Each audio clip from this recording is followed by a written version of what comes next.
Bonsoir à tous, merci de nous retrouver sur TV Sud pour le journal. Voici les titres de ce lundi 14 mai. Montpellier touche son rêve du doigt. Les footballeurs du MHSC ont battu Lille hier soir à la Mosson, 1-0. Un match que plusieurs milliers de Montpelliérains ont suivi sur écran géant place de la Comédie dans une ambiance bouillonnante. Reportage dans ce journal. Des canards pour désherber les rizières, c'est l'initiative originale et écologique d'un agriculteur bio à Saint-Gilles, dans le Gard.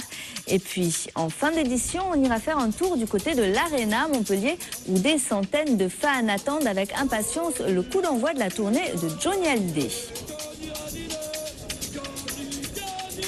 Il aura fallu attendre les arrêts de jeu pour que le MHSC concrétise enfin.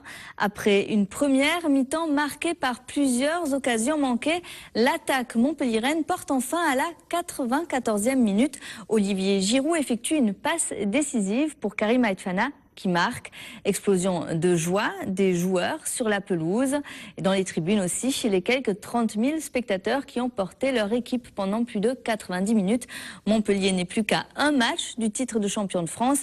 La Ligue des champions est assurée. Pour le coach du MHSC, c'est presque trop d'émotions. Écoutez. C'est super ému. Excusez-moi.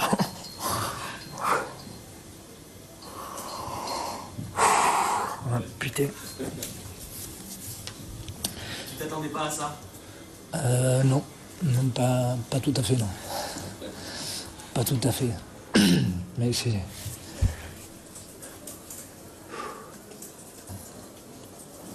Je crois que ce but à la fin est tout simplement fantastique. Ça, quoi qu'il arrive samedi, je crois que ce qui est fabuleux, c'est que ça couronne le parcours de ces gamins qui ont fait un parcours carrément exceptionnel. Et puis, devant 30 000 personnes ce soir, je crois que c'est ça qui est beau.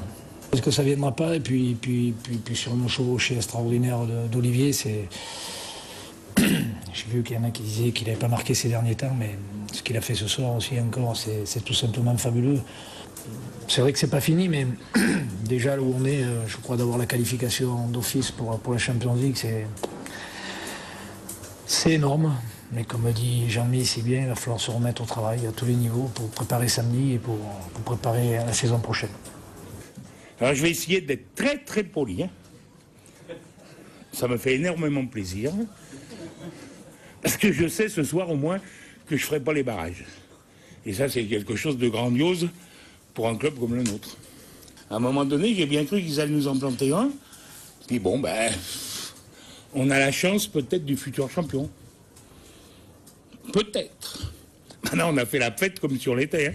Et les tours d'honneur, et les Asies, les Asas. Faudrait pas que ça nous porte malheur. Mais enfin, je pense pas. On l'a fait simplement et avec beaucoup de joie. C'est fabuleux ce qu'on vit. Mais demain, ça va être difficile à tout régler parce que on va avoir mal à la tête. Et je pense à des clubs comme Marseille et Lyon qui vont pas la faire.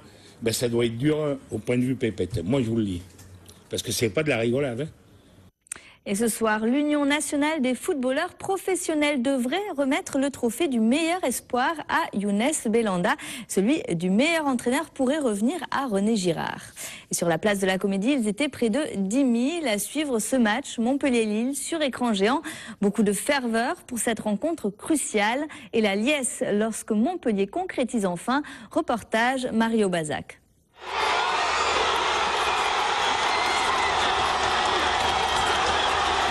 Explosion de joie, place de la Comédie. Pour gagner le droit de trembler pendant plus de 90 minutes, il fallait d'abord trouver une place. Pour ce match capital, les supporters montpelliérains sont arrivés tôt. En fin d'après-midi, l'orange et le bleu avaient déjà envahi la Comédie. À quelques heures d'un moment historique, la fièvre monte et les paris vont bon train. Je pense que Montpellier va gagner 2-1. Il y aura 2-0. Moi je dis 18-0. Une victoire de Montpellier et une défaite du PSG. Hein. Je dirais un 2-1 pour Montpellier. Moi je vois bien un 2-1 pour Montpellier. 2-0. 2-1 pour Montpellier. Après je sais pas si Paris va faire un nul, ils vont peut-être gagner mais ça change rien, Montpellier va être champion. Sous les projecteurs de la place, les supporters du MHSC croient en la victoire. Peu avant la mi-temps, on se prend même à rêver. Mais qu'importe, les Montpelliérains continuent d'espérer. Excellente première mi-temps. C'est dommage qu'il ait raté un but quasiment tout fait. Très bonne ambiance à Montpellier. Moi, je pense au match nul. Au niveau attaque, ils sont un peu plus forts que Lille. S'ils ont un petit peu de chance, ça va rentrer. Ils mènent le match, on va dire. Montpellier a fait une bonne première mi-temps, mais bon, on voit que les Lillois résistent et on voit que aussi Montpellier a des bonnes occasions, mais ils n'arrivent pas à les concrétiser. Une envie, un rêve de victoire. À la 94e minute, c'est le but libérateur, la délivrance pour tout un peuple. La place de la Comédie explose. La contre-attaque d'Olivier Giroud fait chavirer la foule. On croirait même que le MHSC est déjà champion de France.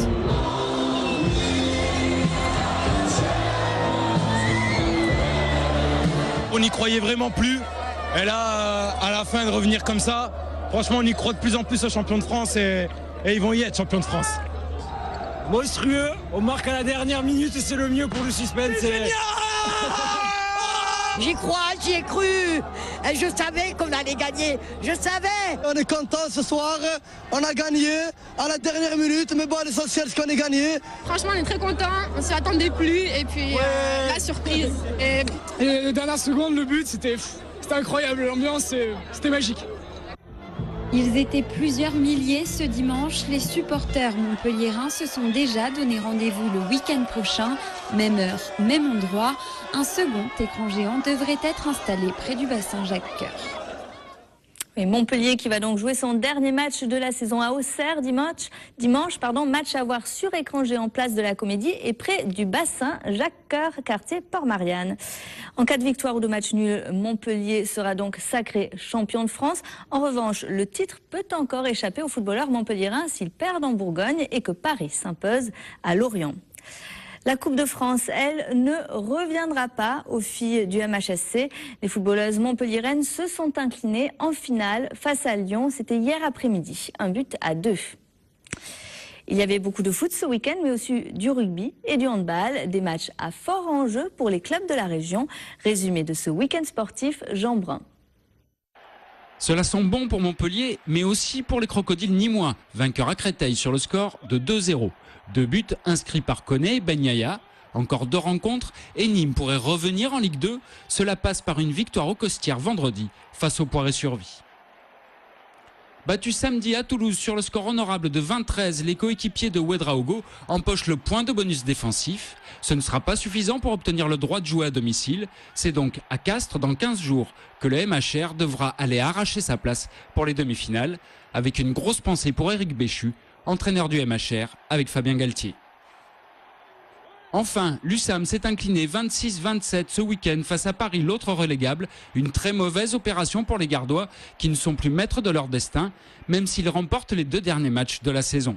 C'est très difficile parce que je pense qu'on a un gros pied et demi en D2 ce soir. Donc c'est une énorme déception. On n'a pas le temps de douter, il va falloir de suite remettre ça à Nantes. Ça va être très compliqué, mais c'est vrai qu'il ne faut pas lâcher. De toute façon, on n'a plus rien à perdre, je crois, maintenant. Donc, il va falloir rester ensemble, solidaires dans l'adversité.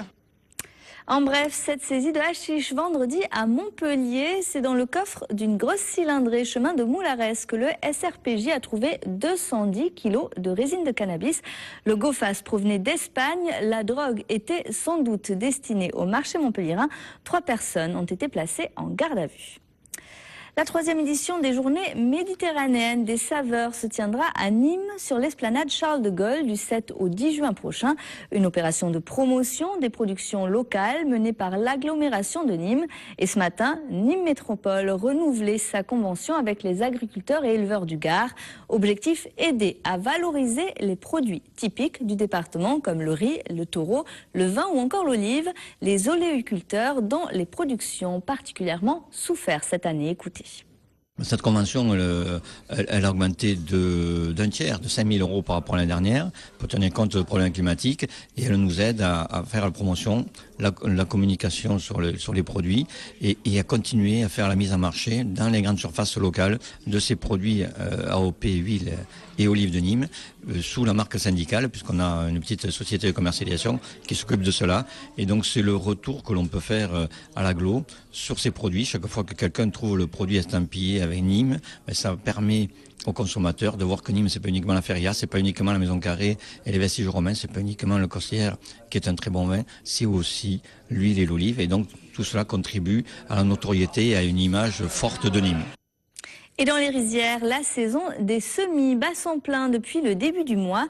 Parmi les quelques 250 riziculteurs de Camargue, Bernard Poujol à Saint-Gilles, pour désherber ses 40 hectares de rizières, cet exploitant n'utilise plus de traitement chimique, mais des canards. Un moyen original et écologique d'entretenir ses cultures. Reportage Elsa Gonzalez.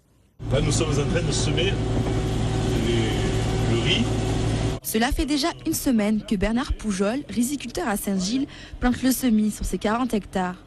À l'aide d'un semoir à poquet et de son tracteur, ce paysan de tradition passe toutes ses après-midi à semer. On plante environ une vingtaine de paquets de riz, de poquets de riz, tous les mètres carrés.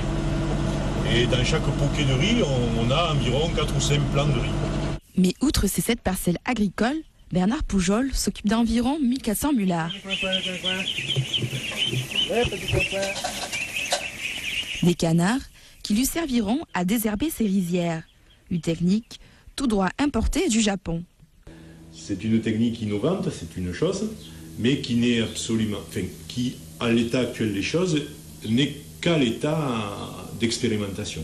Une fois que la pousse aura émergé de l'eau, les canards viendront manger les mauvaises herbes.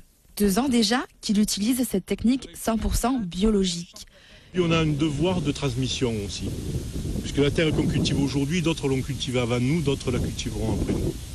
C'est vraiment le métier de paysan, c'est vraiment la notion de passage. Prochain rendez-vous à la mi-juin pour le lâcher des canards. Johnny Hallyday, l'inoxydable, à presque 68 ans. Le chanteur lance sa 181e tournée ce soir à Montpellier par une série de 4 concerts à l'Arena. En 2009, il avait fait salle comble au Zénith pour sa tournée d'adieu. Depuis, il a connu de sérieux ennuis de santé avant de replonger dans le travail. Cette tournée serait donc celle de la Renaissance. Et pour assister à ces nouveaux concerts, certains fans venus de toute la France campent depuis hier devant l'Arena. Écoutez. Ça a été dur de les avoir? Non, pas du tout, non. Ça fait 1 an que je les ai. C'est un cadeau pour ma fille qui va faire 20 ans. Et votre fille aime Johnny? Eh oui. À 20 ans, on aime Johnny? Eh oui, la preuve. Oui, depuis toute petite. J'en suis fan. Ses chansons, tout. C'est plus du spectacle que du concert, quoi. Avant, à l'époque, c'est du concert pur. Maintenant, c'est du spectacle. Maintenant, voilà, Palais des Sports 71, je signe des dates, Pavillon de Paris, Palais des Sports 82, Palais des Sports 76, voilà, Palais des Sports 69, là oui, voilà, la fille aux cheveux clairs, Rivière Rotonly, et pas d'allumer le feu, des machins comme ça, quoi. Non. La différence, elle est là, elle est énorme. Faire les anciennes, voilà. Je préfère souvenir, toutes les premières, quoi, le début de sa carrière, moi j'aime bien, voilà. Ouais, je préfère. Oh non. Des bras qui se lèvent pour un Dieu qu'ils ne voient pas. Moi j'ai ta chair contre ma chair, oh ça je crois.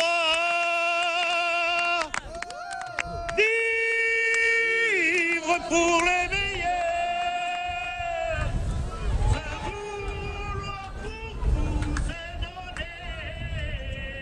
Johnny Hallyday qui donnera donc 4 concerts à Montpellier d'ici la fin de la semaine, ce soir, demain, jeudi et vendredi. Et pour accéder à l'Arena, TAM met en place un réseau renforcé sur la ligne 3 du tramway. C'est tout pour aujourd'hui. Retour de l'actu demain dès 12h30 pour votre journal de la mi-journée. Passez une très belle soirée sur TV Sud. Au revoir.